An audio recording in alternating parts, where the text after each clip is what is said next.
নমস্কার। আলোচনার প্রসঙ্গ মৃত মুজিব কি জীবিত মুজিবের চেয়ে বেশি শক্তিশালী? এই প্রসঙ্গে আপনাদের মাঝে কিছু আলোচনা করার চেষ্টা করছি। আপনারা সকলে জানেন বঙ্গবন্ধু শেখ মুজিবুর রহমান কে, তিনি কত সালে জন্মগ্রহণ করেছেন, কত সালে মৃত্যুবরণ করেছেন, অর্থাৎ কত সালে তাকে হত্যা করা হয়েছে। এই বিষয়ে সকলেই আপনারা জানেন। তার পরিচয় আপনাদেরকে নতুন করে আমি জানানোর প্রয়োজন মনে করি না, কারণ বঙ্গবন্ধু শেখ মুজিবুর রহমান সম্পর্কে বাংলাদেশের প্রতিটা মানুষ তার সম্পর্কে জানেন। স্বাধীনতা আন্দোলনের সময় তিনি নেতৃত্ব দিয়েছেন, কিন্তু 1975 সালের 15ই আগস্ট তাকে সপরিবারে হত্যা করা হয়েছে। তাকে হত্যা করা হয়েছে তার নিজ বাসভবন ধানমন্ডির 32 নম্বর বাড়িতে বসে।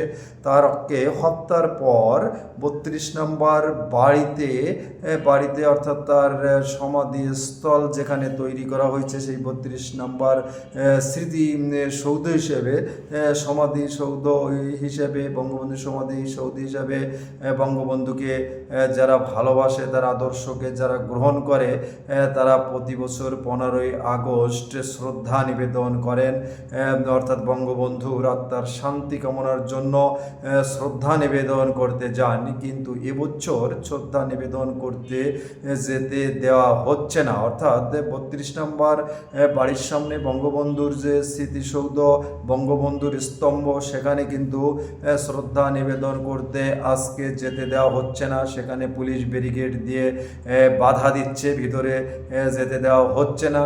এবং বাংলাদেশের জাতীয়তাবাদী দল বিএনপি বা অন্যান্য কিছু সংগঠনও যাতে আওয়ামী লীগের নেতাকর্মীরা বা অন্যান্য কেউ শ্রদ্ধা নিবেদন করতে যেতে না পারে, সেজন্য তারা সেখানে পাহারাদার হিসাবে পাহারা দিচ্ছেন। অর্থাৎ কোনো প্রকার বঙ্গবন্ধুর সমাধিস্থলে যাতে শ্রদ্ধা নিবেদন করতে বঙ্গবন্ধুর আদর্শের সৈনিকেরা বা বঙ্গবন্ধুর আদর্শকে যারা পছন্দ করে তারা যাতে না যেতে পারে, সেজন্য পাহারা দিচ্ছেন, যাতে ভিতরে কোনো প্রকারে না যেতে পারে। বঙ্গবন্ধু শেখ মুজিবুর রহমান তো মারা গেছেন, তাকে হত্যা করা হয়েছে, তারপরও তাকে যাতে কেউ তার আদর্শকে যাতে আদর্শ থেকে যাতে দূরে থাকে, অথবা তার সমাধিস্থলে যাতে কেউ না যেতে পারে, এজন্য রাষ্ট্রীয় যন্ত্র ব্যবহৃত হচ্ছে এবং বিভিন্ন বিএনপি সহ বিভিন্ন দলের লোকজন সেখানে বাড়ির আশপাশে পাহারা দিচ্ছে, যাতে তার সমাধিস্থলে শ্রদ্ধা নিবেদন করতে না পারে। তাহলে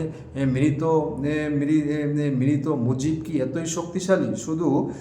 শুধু এখানে নয়, সারা বাংলাদেশে নিরাপত্তায় বেষ্টনীতে রয়েছে, বেষ্টনীর চাদরে ঘেরা। আপনারা দেখবেন প্রত্যেকটা জেলায় যাতে বঙ্গবন্ধু শেখ মুজিবুর রহমানের ভাষণ মাইকে বাজানো না হয় এবং কোথাও কোনো তার শ্রদ্ধা জানানো না হয়, শোক জানানো না হয়,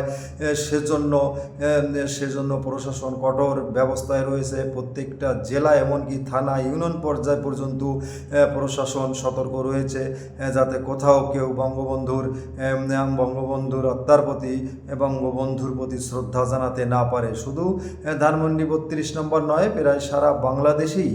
তাহলে মৃত বঙ্গবন্ধু এতই শক্তিশালী যে তাকে মানুষ শ্রদ্ধা জানাবেই।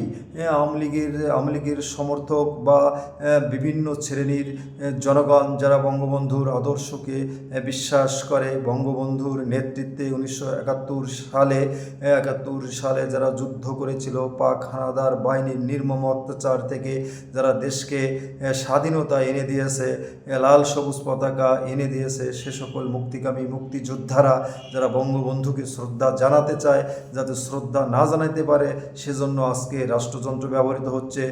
পুলিশ পাহারা দিচ্ছে বা অন্যান্য সরকারি সংস্থাগুলো পাহারা দিচ্ছে, যাতে 32 নম্বরের ভিতরে যাওয়া না লাগে। সবচেয়ে আশ্চর্যজনক বিষয়, বিএনপির মতো একটি বড় দল বা তাদের সহযোগী দলগুলো বাধা দিচ্ছে, যাতে আওয়ামী লীগের নেতাকর্মীরা শ্রদ্ধা জানাতে ভিতরে যেতে না পারে, বা মুজিব আদর্শের বিশ্বাসী জনগণ যাতে শ্রদ্ধা জানাতে না পারে। এখন মানুষের মনে প্রশ্ন, যতই বাধা দেওয়া হচ্ছে ততই বঙ্গবন্ধুকে, শেখ মুজিবুর রহমানকে মানুষের মনে কৌতূহল জাগছে। যারা বঙ্গবন্ধুকে চেনে না, দেখেননি এবং বঙ্গবন্ধুর নাম পর্যন্ত শোনেননি, কিন্তু এখন হাঁটার পথে, চলার পথে বিভিন্ন প্রশাসনের কাছে জবাবদিহিতা অনেককে দিতে হচ্ছে। যারা জানে না তারা এখন জানছে কেন এত নিরাপত্তা, 15ই আগস্ট কি, বঙ্গবন্ধুকে, বঙ্গবন্ধু শেখ মুজিবুর রহমানকে, তার জন্য মানুষ কেন শ্রদ্ধা জানাতে যেতে চাচ্ছে। এই যে সব কিছু মিলে বঙ্গবন্ধু যে মারা গেছে, সে জিনিসটা কিন্তু মনে হয় শক্তিতে পরিণত হয়েছে। একজন মৃত বঙ্গবন্ধুর আদর্শকে জোর করে যে থেমে রাখা যায় না, সেটাই মনে হয় 15ই আগস্ট অর্থাৎ আজ সেটা প্রমাণিত হচ্ছে। কারণ বঙ্গবন্ধুর আদর্শ এতই শক্তিশালী, মৃত বঙ্গবন্ধু এতই শক্তিশালী যে তার আদর্শ বা তাকে শ্রদ্ধা জানাতে বাধা দেওয়া হচ্ছে, কিন্তু বাধা অনেকেই না মেনেও যেতে চাচ্ছে।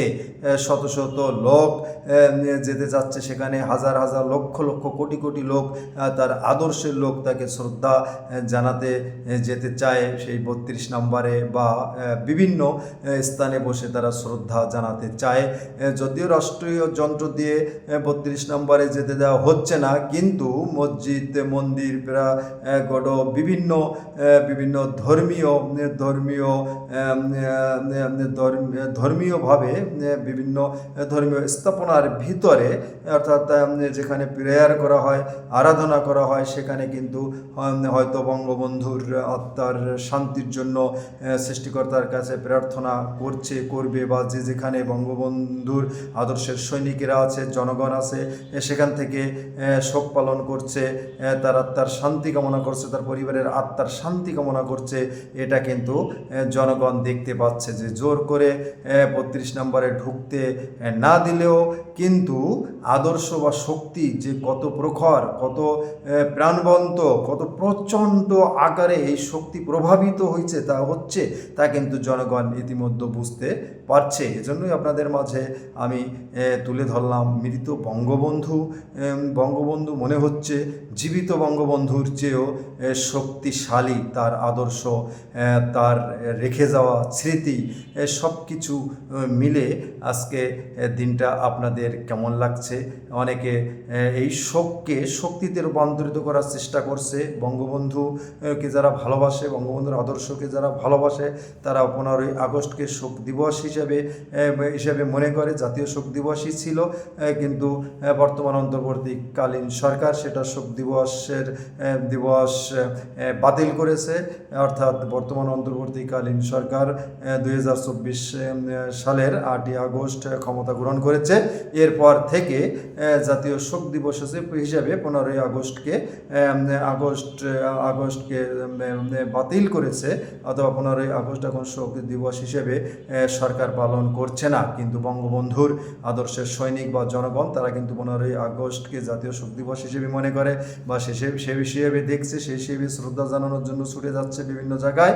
কিন্তু সরকারি সংস্থাগুলো বাধা দিচ্ছে, বা বিএনপির মতো আরও কতগুলো দল হয়তো বাধা দিচ্ছে, কিন্তু তারপরও আদর্শ প্রতি শ্রদ্ধা জানাতে কিন্তু জনগণ ভুল করছে না। বা আওয়ামী লীগের জনগণ, আওয়ামী লীগের নেতাকর্মীরা যেখানে আছে সেখানে বসে